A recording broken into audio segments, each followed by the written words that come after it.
नूरे फुरकान है जो सब नूरों से अजला निकला। সম্মানিত দর্শক শ্রোতা, আসসালামু আলাইকুম ওয়া রাহমাতুল্লাহি ওয়া বারাকাতুহু। আশা করি আপনারা সবাই ভালো আছেন। আপনাদের সবাইকে এমটিএ বাংলার নিয়মিত আয়োজন নূরে ফুরকান অনুষ্ঠানে স্বাগত জানাচ্ছি। দর্শক, আপনারা জানেন এই অনুষ্ঠানে আমরা পবিত্র কোরআন করিমের বিভিন্ন সূরা তথা বিভিন্ন আয়াতের প্রকৃত তাৎপর্য, অন্তর্নিহিত তত্ত্ব আপনাদের সামনে তুলে ধরার চেষ্টা করে থাকি। এরই ধারাবাহিকতায় আজকে আমরা সূরা ইখলাস নিয়ে আলোচনা শুরু করব ইনশাআল্লাহ। দর্শক, সূরা ইখলাস পবিত্র কোরআন করিমের 112 নম্বর সূরা এবং অত্যন্ত সংক্ষিপ্ত একটি সূরা। বিসমিল্লাহ সহ এই সূরায় 5টি আয়াত রয়েছে। তাই মূল আলোচনায় যাওয়ার পূর্বে আমি প্রথমেই আপনাদের সামনে সূরা ইখলাস উপস্থাপন করছি। আউযু বিল্লাহি মিনাশ শাইতানির রাজিম। বিসমিল্লাহির রহমানির রহিম। কুল হুয়াল্লাহু আহাদ, আল্লাহুস সামাদ, লাম ইয়ালিদ ওয়া লাম ইউলাদ ওয়ালাম ইয়াকুল্লাহু কুফুয়ান আহাদ, যার অর্থ হচ্ছে, বিতাড়িত শয়তান হতে আমি আল্লাহর আশ্রয় যাচনা করছি। আল্লাহর নামে আরম্ভ করছি, যিনি অযাচিত অসীম দানকারী, বারবার কৃপাকারী। কুল হুয়াল্লাহু আহাদ, তুমি বলো, আল্লাহ তাআলা মুহাম্মদ মুস্তাফা সাল্লাল্লাহু আলাইহি সাল্লামকে বলছেন, তুমি বলো আল্লাহ এক, অদ্বিতীয়। আল্লাহুস সামাদ, আল্লাহ স্বনির্ভর ও সর্বনির্ভর স্থল। লাম ইয়ালিদ ওয়ালাম ইউলাদ, তিনি কাউকে জন্ম দেননি আর তাকেও জন্ম দেওয়া হয়নি। ওয়ালাম ইয়াকুল্লাহু কুফুয়ান আহাদ, এবং তার সমতুল্য কেউ নেই। এই ছোট্ট একটি সূরাতে আল্লাহ তাআলা একদিকে যেমন তার একত্ববাদের পরিচয় তুলে ধরেছেন, তার একত্ববাদের প্রমাণ দিয়েছেন, এর বিপরীতে তিনি এই ছোট্ট একটি সূরার মাধ্যমে শিরকের মূল উৎপাটন করেছেন, তৃতীয়বাদের খণ্ডন করেছেন। তাই এই দৃষ্টিকোণ থেকে সূরা ইখলাসের গুরুত্ব অপরিসীম, এর যে বিশেষত্ব রয়েছে, এর যে মাহাত্ম্য রয়েছে, তা অনস্বীকার্য। সুপ্রিয় দর্শক, আমরা যদি সূরা ইখলাসের অবতরণ স্থান, অর্থাৎ কখন এই সূরা নাজিল হয়েছে, কোথায় নাজিল হয়েছে, এই বিষয়ে আলোচনা করি, তাহলে দেখা যায় যে উম্মতে মুসলিমায় এই সংক্রান্ত বিভিন্ন বর্ণনা রয়েছে। হযরত ইবনে মাসউদ রাদিয়াল্লাহু তাআলা আনহু, তার মতে এটি মাক্কি সূরা, অর্থাৎ মক্কায় অবতীর্ণ হয়েছে।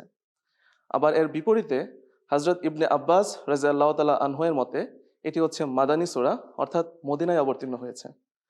কিন্তু ফাথুল বায়ানে এই এই কথার উল্লেখও পাওয়া যায় যে হযরত ইবনে আব্বাস রাদিয়াল্লাহু তাআলা আনহু এই সূরাকে মাক্কি সূরা হিসেবেও অভিহিত করেছেন। পাদ্রী ভেরি সাহেব তার কমেন্ট্রি অন দ্য কোরআন এই পুস্তকে লিখেন যে প্রাচ্যবিদ স্যার উইলিয়াম মুইরের মতে এই সূরাটি প্রথম দিকের মাক্কি সূরা, অর্থাৎ প্রথম দিকে এটি মক্কায় অবতীর্ণ হয়েছে।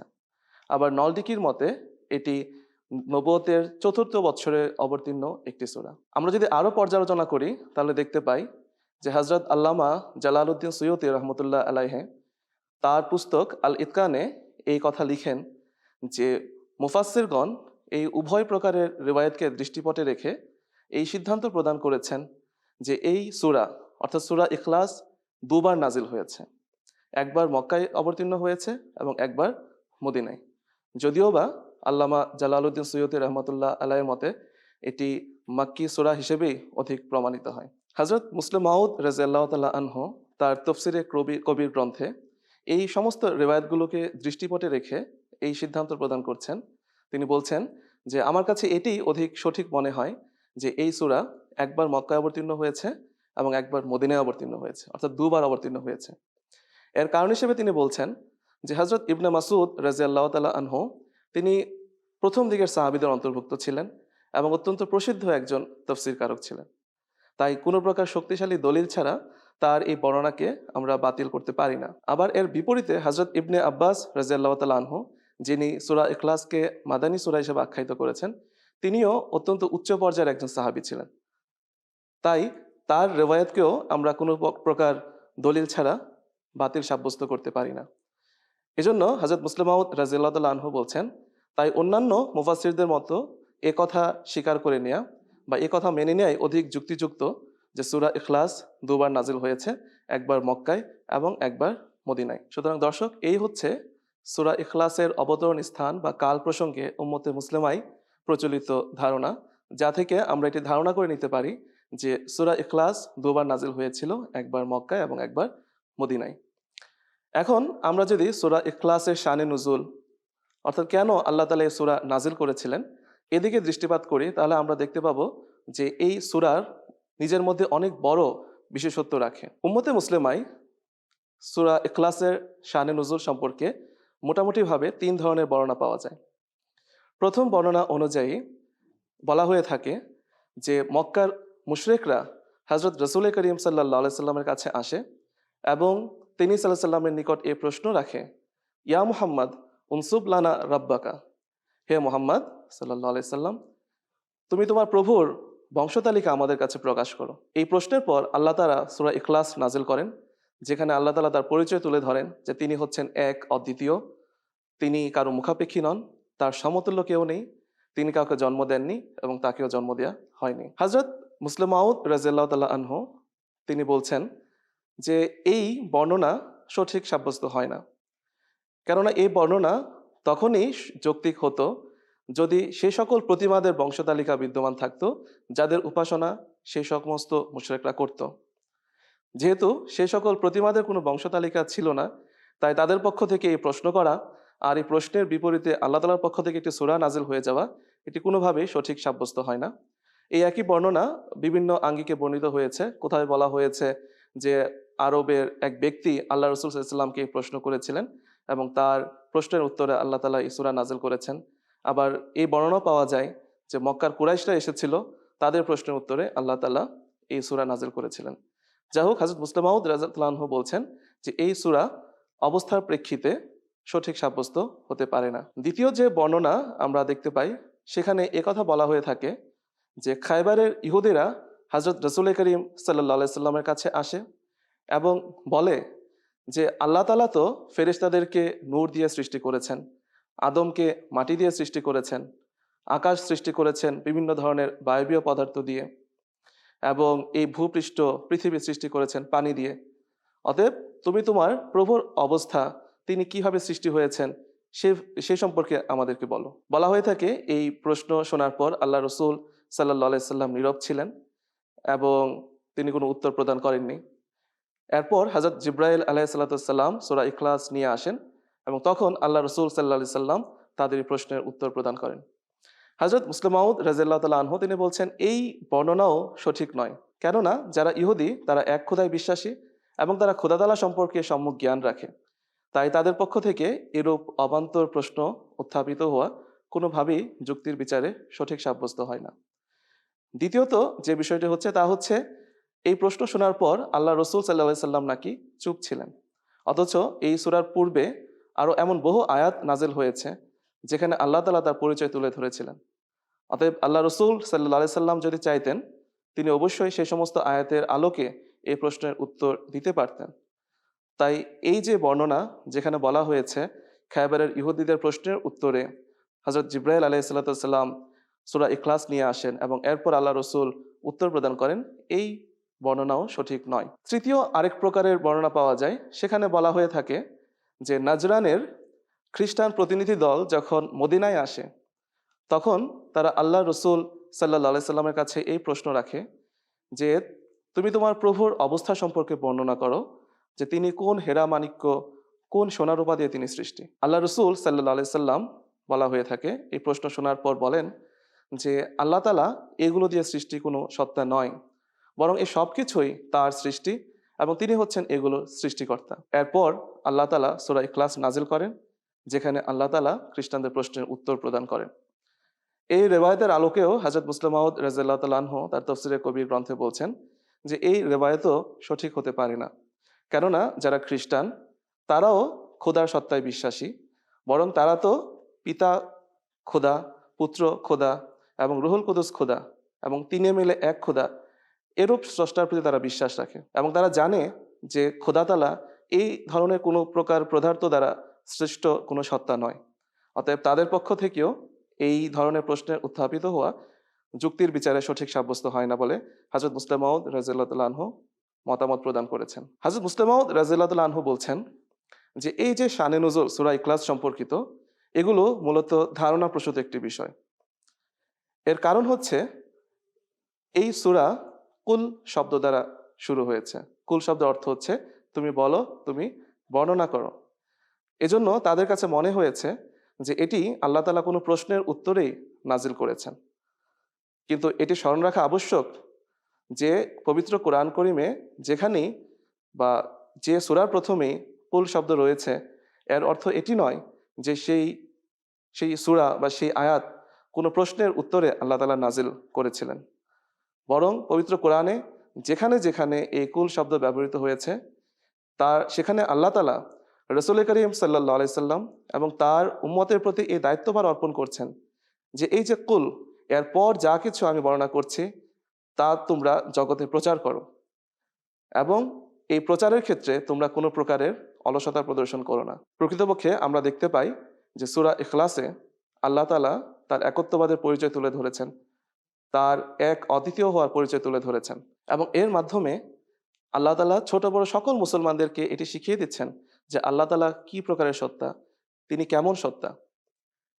এজন্য আমরা যারা মুসলমান রয়েছি তাদের উপর আল্লাহ তাআলা এই সূরার মাধ্যমে এই দায়িত্ব অর্পণ করছেন, আমরা যেন আল্লাহ তাআলার একত্ববাদ সম্পর্কে জ্ঞান লাভ করার চেষ্টা করি, বিষয়টি রপ্ত করি এবং জগৎব্যাপী তা প্রচার করি, যার মাধ্যমে পৃথিবীতে একত্ববাদ প্রতিষ্ঠিত হবে এবং শিরক ও নাস্তিকতা পৃথিবী থেকে দূরীভূত হয়ে যাবে। তো এই ছিল সূরা ইখলাস নাজিল হওয়ার একটি মহান উদ্দেশ্য, যা হযরত মুসলিম মাউদ রাদিয়াল্লাহু তাআলা আনহু তার তাফসিরে কবির গ্রন্থে বিস্তারিতভাবে আলোচনা করেছেন। আমরা যদি এই সূরা অর্থাৎ সূরা ইখলাস নিয়ে আরও আলোচনা করি তাহলে আমরা দেখতে পাই যে বিভিন্ন তফসির গ্রন্থে সূরা ইখলাসকে বিভিন্ন নামে অভিহিত করা হয়েছে। আর এই অধিক নামকরণ সূরা ইখলাসের বিষয়বস্তুর যে বিশালতা, এর মধ্যে যে এক মাহাত্ম্য রয়েছে, বড়ত্ব রয়েছে, সেই বিষয়গুলো আমাদের কাছে আরো স্পষ্ট হয়ে ওঠে। এখন আমি আপনাদের সামনে সূরা ইখলাসের কিছু নাম উপস্থাপন করব, যেগুলোর মাধ্যমে এই বিষয়টা আরো প্রস্ফুটিত হয়ে উঠবে যে সূরা ইখলাস নিজের মধ্যে কি প্রকারের বিশেষত্ব রাখে। বিভিন্ন তফসির গ্রন্থে যে নামগুলো রয়েছে তার মধ্যে একটি নাম হচ্ছে সূরাতুল তাফরিদ, অর্থাৎ সূরা ইখলাসকে সূরাতুল তাফরিদ নামেও অভিহিত করা হয়েছে। যেহেতু সূরাতুল ইখলাসে আল্লাহ তাআলার একত্ববাদের পরিচয় প্রদান করা হয়েছে এবং তৃতীয়বাদকে খণ্ডন করা হয়েছে, শিরকের মূলোৎপাটন করা হয়েছে, এই জন্য এই সূরাকে সূরাতুল তাফরিদ নামে অভিহিত করা হয়। এই সূরার আরেকটি নাম হচ্ছে সূরাতুল তাজরিদ। যেহেতু এই সূরায় আল্লাহ তাআলা তার এক অদ্বিতীয় হওয়ার প্রমাণ প্রদান করেছেন, তাই এটিকে সূরাতুল তাজরিদ নামেও অভিহিত করা হয়। সূরাতুল ইখলাসকে সূরাতুল তাওহীদও বলা হয়, কেননা এই সূরায় আল্লাহ তাআলা তার তৌহিদের প্রমাণ প্রদান করেছেন, যা কিনা অন্য কোনো সূরায় এভাবে আল্লাহ তাআলা উপস্থাপন করেননি। যার কারণে এই বিশেষ দিকটিকে দৃষ্টিপটে রেখে সূরা ইখলাসকে সূরাতুল তাওহীদও বলা হয়। আবার এই সূরার আরেকটি নাম হচ্ছে সূরাতুল ইখলাস, যে নামে আমরা এই সূরাকে অধিক জানি, আমাদের কাছে পরিচিত। আর এরূপ নামকরণের কারণ হচ্ছে এই সূরা যারা পাঠ করে তাদের মধ্যে এক প্রকারের আন্তরিকতা সৃষ্টি হয় খোদা তাআলার প্রতি, এক প্রকারের নিষ্ঠা সৃষ্টি হয় এবং এই সূরা আল্লাহ তাআলার সাথে মানুষের সম্পর্ক স্থাপন করে। এজন্য সূরা ইখলাস নামেও এই সূরাকে অভিহিত করা হয়। এই সূরার আরেকটি নাম হচ্ছে সূরাতুন নাজাহ। যেহেতু আল্লাহ তাআলার তৌহিদে বিশ্বাস মানুষকে মুক্তি দান করে, নাজাত দান করে, এজন্য সূরাতুল ইখলাসকে সূরাতুন নাজাহও বলা হয়। আবার এই সূরার আরেকটি নাম হচ্ছে সূরাতুল মুকাশশিশাহ, অর্থাৎ মুক্তি দানকারী সূরা।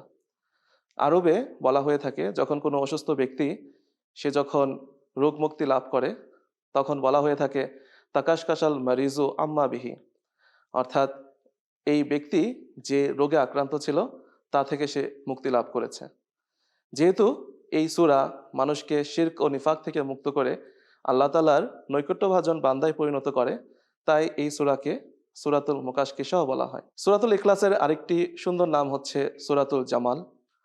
হাদিসে বর্ণিত হয়েছে আল্লাহ রাসূল সাল্লাল্লাহু আলাইহি সাল্লাম বলেছেন যে ইন্নাল্লাহা জামিলুন ইউহিব্বুল জামালা, যে আল্লাহ তাআলা সুন্দর এবং তিনি সৌন্দর্যকে পছন্দ করেন। তখন আল্লাহ রাসূল সাল্লাল্লাহু আলাইহি সাল্লামকে এই প্রশ্ন করা হয় যে আল্লাহ তাআলার সৌন্দর্য কি?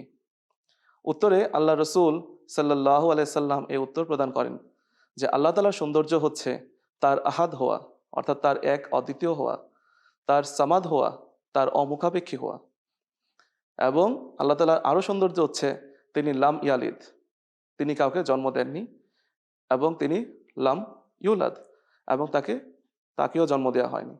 তো এই হচ্ছে আল্লাহ তাআলার সৌন্দর্য, যা কিনা হাদিস শরীফে আমরা পাই। তদ্রূপ সূরাতুল ইখলাসের আরেকটি নাম হচ্ছে সূরাতুল মাহজার। বলা হয়ে থাকে, যেহেতু এই সূরা পাঠ করার সময় ফেরেশতা নাজিল হয়, ফেরেশতারা উপস্থিত হয়, এজন্য এই সূরাকে সূরাতুল মাহজারও বলা হয়। যেহেতু তখন ফেরেশতারা এক জায়গায় এসে উপস্থিত হতে থাকে, এজন্য এটিকে সূরাতুল মাহজার নামে অভিহিত করা হয়। একইভাবে সূরাতুল ইখলাসের আরেকটি বিশেষ নাম বিভিন্ন তাফসীর গ্রন্থে পাওয়া যায়, তা হচ্ছে এই সূরাকে সূরাতুল মুজাক্কিরাও বলা হয়। যেহেতু এই সূরা অর্থাৎ সূরাতুল ইখলাস আল্লাহ তাআলার তৌহিদকে বারবার আমাদের স্মরণ করায়, এজন্য এটিকে স্মরণকারী সূরা বা সূরাতুল মুজাক্কিরাও বলা হয়ে থাকে। সূরাতুল ইখলাসের আরও একটি সুন্দর নাম আমরা তাফসীরে গ্রন্থগুলোতে দেখতে পাই, এবং সেই নামটি হচ্ছে সূরাতুল মুনাফফিরা। অর্থাৎ শয়তানকে দূরীভূতকারী একটি সূরা হচ্ছে সূরাতুল ইখলাস। যেহেতু এই সূরা মানুষকে শয়তান থেকে নিরাপদ রাখে এবং আল্লাহ তাআলার নৈকট্য দান করে, এজন্য এই সূরাকে সূরাতুল মুনাফফিরা নামে অভিহিত করা হয়। সূরাতুল ইখলাসের আরেকটি নাম হচ্ছে সূরাতুল মুআউযিজা, অর্থাৎ এটি মানুষের জন্য রক্ষা কবচ স্বরূপ কাজ করে থাকে। হাদিসে বর্ণিত হয়েছে যে রাসূল করিম সাল্লাল্লাহু আলাইহি সাল্লাম তিনি হযরত উসমান বিন মাজুন রাদিয়াল্লাহু তাআলা আনহু এর নিকট উপস্থিত হন এবং সূরাতুল ইখলাস, সূরাতুল ফালাক এবং সূরাতুন নাস অর্থাৎ শেষের তিনটি সূরা পাঠ করে তাকে ফুঁকে দেন এবং বলেন যে এই সূরাগুলোর মাধ্যমে তুমি আল্লাহর আশ্রয় যাচনা করো। তো এ দ্বারা এটি প্রতীয়মান হয় যে এই সূরা নিজের মধ্যে এক প্রকারের বিশেষত্ব রাখে এবং এটি মানুষের জন্য রক্ষা কবচ হিসেবেও কাজ করে থাকে। যদি কেউ এই সূরার মূল বিষয়বস্তুর প্রতি গভীর মনোনিবেশ করে, তাহলে সে বুঝতে পারবে যে একমাত্র আল্লাহ তাআলাই তার ভরসাস্থল, তার রক্ষাকর্তা, এবং সে আল্লাহ তাআলার প্রতি বিনত হবে, সে পরিশ্রম করবে, চেষ্টা করবে এবং আল্লাহ তাআলা তাকে সাহায্য করবেন, তাকে রক্ষা করবেন।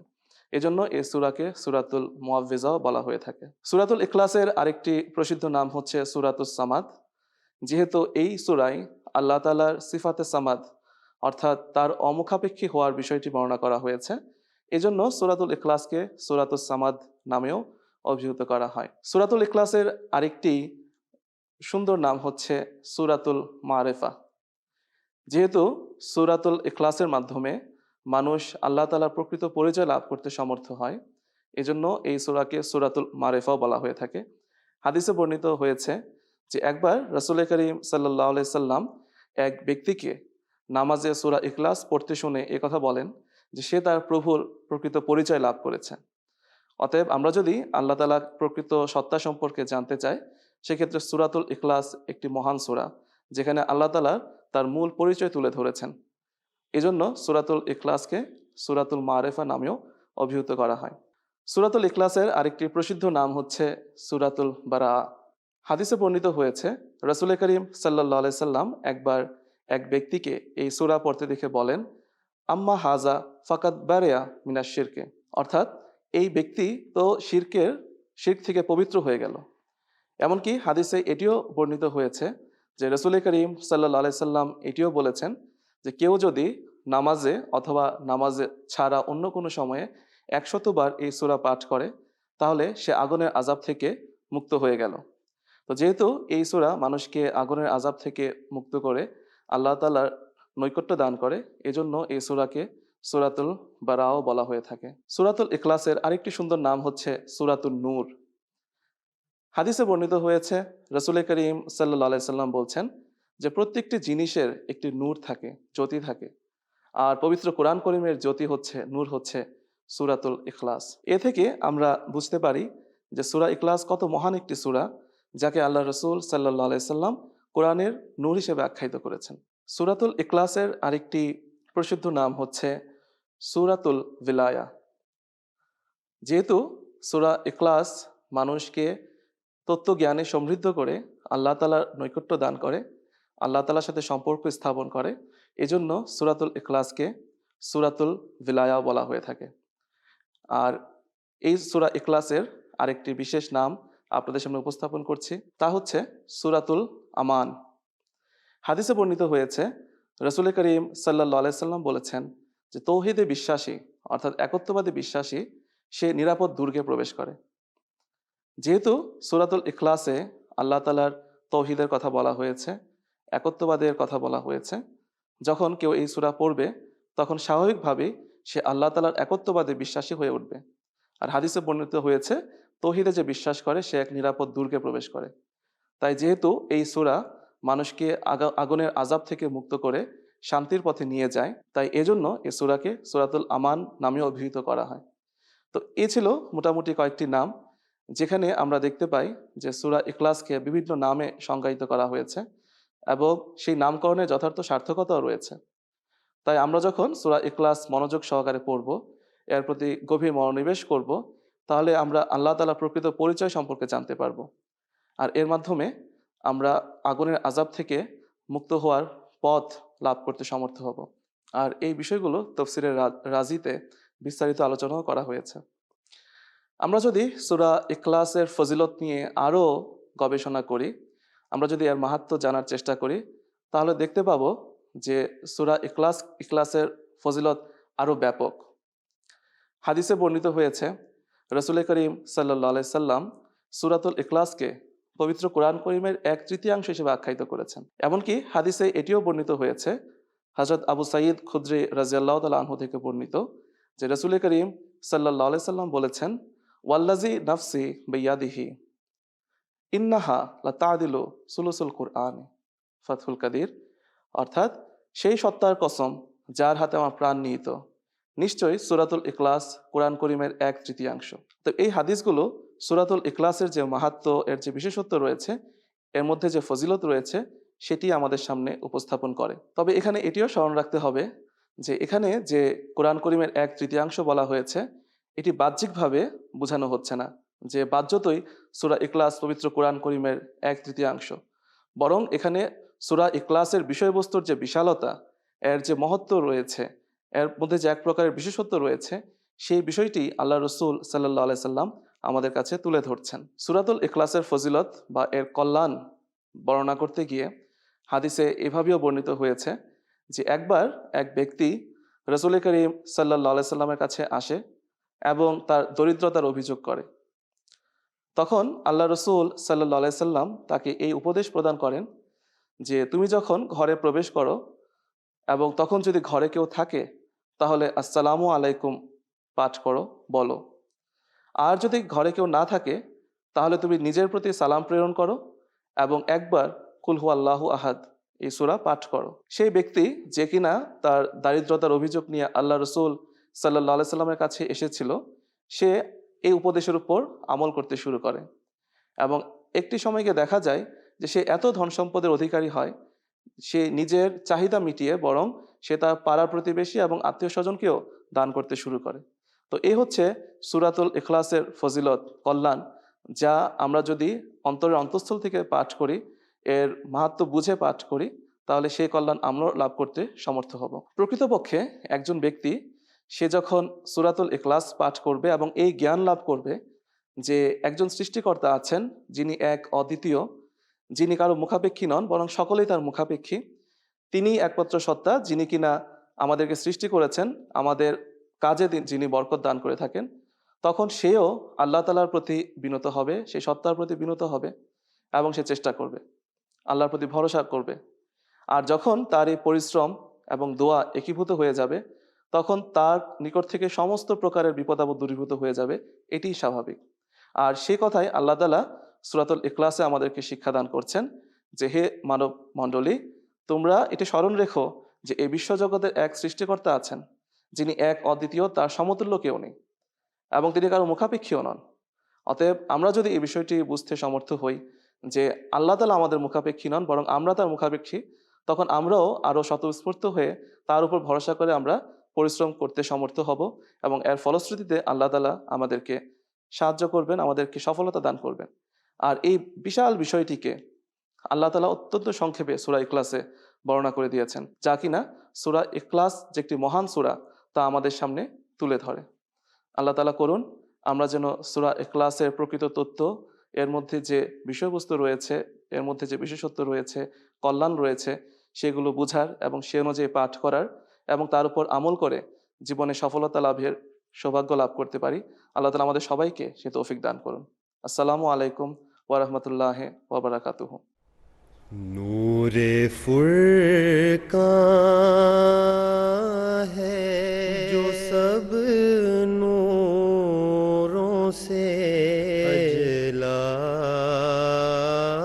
निकला।